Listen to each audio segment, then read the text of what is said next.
Նախ ասեմ, որ բոլորին դեմ եմ շարժումը սկսվեց երկարատև քննարկումների եւ բանավեճերի արդյունքում, երբ ապագա շարժման անդամները հասկանալով թե ինչ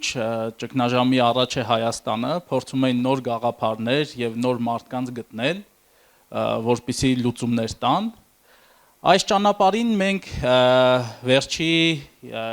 1.5 տարվա ընթացքում երևի թե հանդիպեցինք մեր քաղաքական դաշտում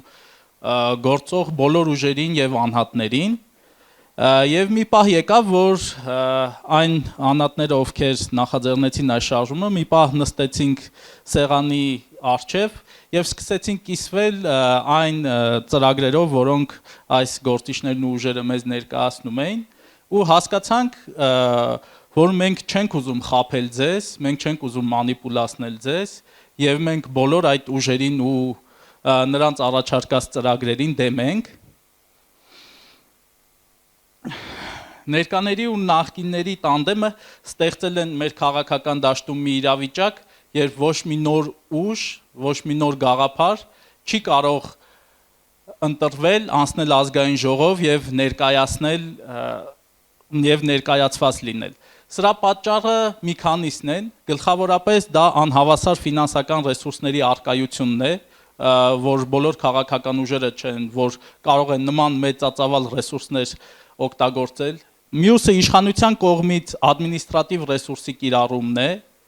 ինչպես նաև բարձր ընտրական շեմը, որը նոր ստեղծված քաղաքական ուժերին ու գաղափարներին ուղղակի բացառում է քաղաքական կյանք ներխուժելը։ Բոլորին դեմը մերժում է քաղաքական դաշտում նման խաղի կանոնները եւ այս տեսանկյունից մենք ուսումնասիրելով փորձում ենք հասկանալ, թե ինչն է պատճառը, որ հայկական քաղաքական կյանքում որն է խնդիրը, որ չեն կարողանում այս նոր ուժերը մտնել քաղաքական կյանք եւ հանգեցինք այն 3 կետերին, այն անկյունակարային 3 կետերին, որոնք թույլ չեն տալիս դա իրականացնել։ Դա առաջին հերթին ընտրական մեխանիզմներն էին, որոնք թույլ չեն տալիս նոր քաղաքական ուժերին մտնել ազգային ժողով։ Այդ 3 կետերից ամենակարևորը դա կայուն մեծամասնության դրույթն է, երբ մի ուժ չստանալով ձայների մեծամասնությունը, ուղղակի կարող է պարլամենտարիզմի եւ ժողովրդավարության սկզբունքներին դեմ ուղղակի չկազմել կոալիցիա որևէ ուժի հետ, անցնել երկրորդ փուլ, մասնակցել երկրորդ փուլի ընտրություններին ստանալով պարզ մեծամասնություն ձայների, այդպիսով բոնուսների միջոցով ստանալ կայուն մեծամասնություն։ Սակայն իրականում այդ ուժը ստացել է օրինակ 27% քվ։ Սա թույլ չի տալիս, որպեսզի քաղաքական դաշտում ձևավորվեն կոալիցիաներ, որպեսզի քաղաքական դաշտում ձևավորվի երկխոսություն։ Հաջորդ կարևոր դրույթը դա ընտրական բարձր շեմն է, որը քաղաքական կուսակցությունների համար կազմում է 4%, իսկ կուսակցությունների դաշինքների համար 8 եւ 10%։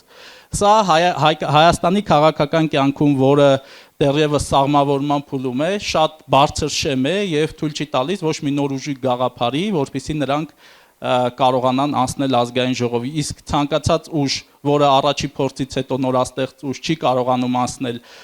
ազգային ժողով, ապա հաջորդ ընտրություններին այդ ուժը ուղղակի վերանում է։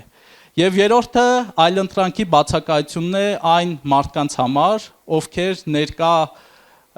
քաղաքական ուժերից չունեն որևիցե նախընտրություն։ Այս մարդիկ կամ մնում են տանը, չեն մասնակցում ընտրություններին, կամ ուղղակի գալով ընտրատեղամաս փչացնում են իրենց քվեաթերթիկը, այդպիսով արտահայտելով իրենց բողոքի ձայնը։ Եվ դրա համար մենք առաջարկում ենք նաև բոլորին դեմ եմ քվեաթերթիկը, որը թույլ կտա այս մարդկանց իրենց ձայնը